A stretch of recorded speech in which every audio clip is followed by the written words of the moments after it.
नमस्कार। शनि साधना के हमारे इस कार्यक्रम में एक बार फिर आप सभी का स्वागत है। मैं आपका ज्योतिष मित्र पंडित हिमांशु नेमा आप सभी का स्वागत करता हूं और उम्मीद करता हूं आप सभी कुशल मंगल होंगे, आनंदित होंगे। ईश्वर की कृपा आप सभी पर होगी। जन्माष्टमी का पर्व है। आज 6 सितंबर जन्माष्टमी का पर्व है और जन्माष्टमी का जो व्रत है वो भी 6 सितंबर को ही मनाया जाना चाहिए, क्योंकि 6 सितंबर को ही अष्टमी तिथि है।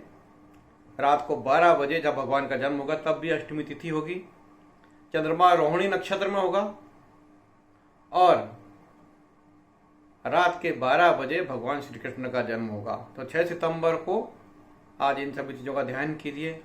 भगवान कृष्ण जो शनिदेव के इष्ट थे, भगवान शनिदेव के इष्ट। अब बताइए, भगवान श्री कृष्ण चंद्रवंशी थे। रात्रि के 12 बजे घटाटोप अंधेरा हो, भयानक बारिश हो रही हो, उस समय जब कुछ भी नहीं सूझता हो, तब भगवान श्री कृष्ण का जन्म होता। सोचिए, भगवान कृष्ण भगवान विष्णु के पूर्ण अवतार। आप क्या समझते हैं भगवान श्री कृष्ण क्या थे? भगवान श्री कृष्ण भगवान विष्णु के पूर्ण अवतार। और जन्म लेने का समय क्या डिसाइड हुआ है? रात्रि के 12 बजे। रात्रि के 12 बजे जब निशाचर लोग, भयानक से भयानक जीव जब अपना शिकार के लिए निकलते हैं, तब भगवान श्री कृष्ण का जन्म होता। तो भगवान श्री कृष्ण का जब जन्म हुआ था, उस समय पूरी ये पृथ्वी आतताई लोगों से, यानी भयानक आतताई लोगों से, यानी समझ लीजिए राम का जन्म हुआ था तो तब रावण भी संस्कारी था। लेकिन जब भगवान श्री कृष्ण का जन्म हुआ तो दुर्योधन और जरासंध जैसे राक्षस, ऐसे राक्षस हैं जो बड़े मायावी थे, जिनसे निपटना कोई आसान काम नहीं। लेकिन भगवान श्री कृष्ण पूर्ण अवतार, पूर्ण पुरुषोत्तम अवतार, उन्होंने बचपन से लेकर आखिरी समय तक इन सभी राक्षसों को वध करने का काम किया, अपनी नीति से, अपनी बुद्धि से, अपनी कुशलता से। और उन्होंने क्या क्या अवतार लिए। पैदा होते से ही सोचिए आप, जैसे जन्म हुआ, यमुना नदी को पार करके गोकुल में गए और राधा जी के साथ में बिल्कुल वैसे, मतलब भगवान श्री कृष्ण का जो चरित्र है, पैदा होते से लेके आप सोचिए, जब उन्होंने बाल चरित्र किया, उसके बाद बाल चरित्र करने के बाद मथुरा चले गए, कंस को मारा। कंस को मारने के बाद उनको लगा कि भाई मथुरा में बार बार आक्रमण हो रहे हैं, तो चले गए कहाँ? द्वारिका पश्चिम में। वहां पर उन्होंने अपना राज्य का विस्तार किया, जरासंध का वध किया और काल यवन का वध किया। नीति से मारा, छल से मारा, बुद्धि से मारा। उसके बाद महाभारत में पांडवों के पक्ष से युद्ध लड़ा और गीता का महान ज्ञान का उपदेश दिया। मतलब ऐसा चरित्र जिसको आप समझ लीजिए कि आपकी वाणी क्या, मेरी वाणी क्या, किसी की वाणी वहां पर जाके मतलब नीति नीति कहेगी। तो ऐसे भगवान श्री कृष्ण का कल जन्म है, 6 सितंबर जन्माष्टमी। भगवान शनिदेव जिनको अपना इष्ट मानते हैं, यानी परम दंडाधिकारी, जिनके चरणों में झुके हैं। कृष्ण लीला, मतलब कृष्ण जी का ध्यान करते करते शनिदेव को ही श्राप मिल गया अपनी पत्नी का, कि आप जहां भी देखोगे वहां विनाश हो जाएगा। लेकिन भगवान श्री कृष्ण के जो इष्ट हैं, कृष्ण भगवान, क्या कारण है कि भगवान कृष्ण को इष्ट बनाया? क्यों?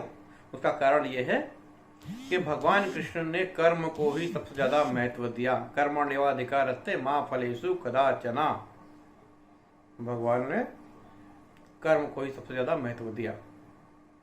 भगवान कृष्ण की कुंडली वृषभ राशि की कुंडली थी और शनिदेव उनकी कुंडली में उच्च राशि के थे। शनिदेव, देखिए, भगवान राम का जब जन्म हुआ तो दिन के 12 बजे, चंद्रमा कर्क राशि में, यानी पूर्ण उजाला ही उजाला, और सूर्यवंश यानी प्रकाश का वंश। अब देखिए भगवान श्री कृष्ण किस में आई है? चंद्रवंश।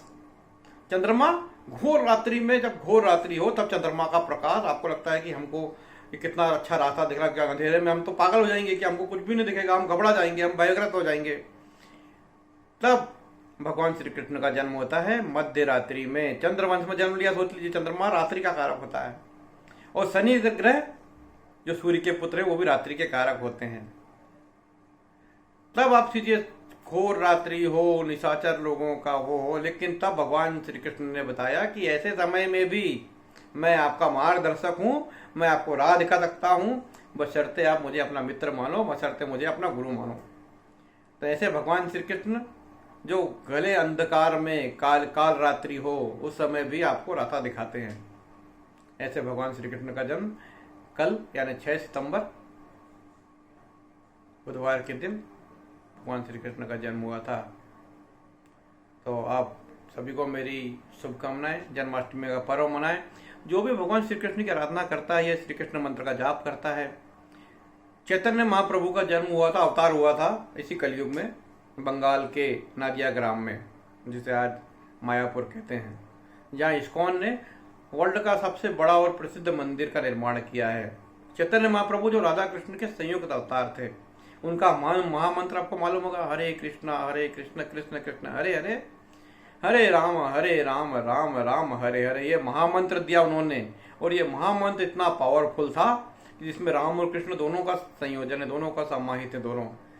और इस महामंत्र ने पूरे विश्व को पागल कर दिया। पूरे विश्व, अमेरिका में जब श्रीपाद जी गए, शील प्रभुपाद, जिन्होंने 60 साल की उम्र में अमेरिका गए, और उन्होंने जो वहाँ के हिप्पी लोग हैं, जो नशेड़ी लोग हैं, जो ड्रगिस्ट लोग हैं, उनको ये महामंत्र देके उन्हीं को ये काम सौंपा कि अब आप हरे कृष्ण महामंत्र का प्रचार कीजिए, और इस काल रात्रि में जो आप ड्रग के नशे के चक्कर में पड़े हो, अंधेरे में पड़े हो, ड्रग के नशे में पड़े हो, उससे आप लोग प्रकाश की ओर जाइए।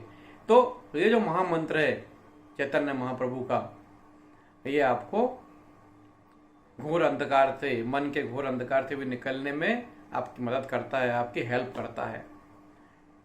तो मैं चैतन्य महाप्रभु को भी नमन करता हूँ, जो इस कलयुग में भगवान श्री कृष्ण राधा के संयुक्त अवतार थे, और खाटू श्याम वाले बाबा को भी नमस्कार करता हूँ, क्योंकि कलयुग में भगवान श्री कृष्ण ने खाटू श्याम बाबा को आशीर्वाद दिया था कि मेरे नाम से ही तुम्हारा प्रचार होगा, तुम्हारी भक्ति बढ़ेगी, और तो कलयुग में तुम कलयुग के देवता कहलाओगे। तो खाटू श्याम वो भगवान कृष्ण के अवतार हैं।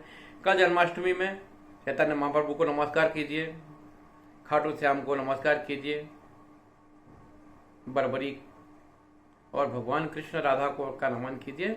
आप यदि ये सब करते हैं तो शनि देव की पीड़ा आपको कभी नहीं हो सकती। शनि देव आपका कुछ बाल भी बांका नहीं कर सकते। शनि देव आपके हेल्प करेंगे और आपसे ऐसे काम करवाएंगे कि आप विश्व में आपका नाम हो, आपकी ज्योति फैलती रहे, और आपको सभी संकटों से छुटकारा मिलेगा। तो आप मेरी बातों को ध्यान दीजिए और मेरे कहे अनुसार जन्माष्टमी मनाइए, आपको निश्चित रूप से अच्छी सफलता मिलेगी। नमस्कार।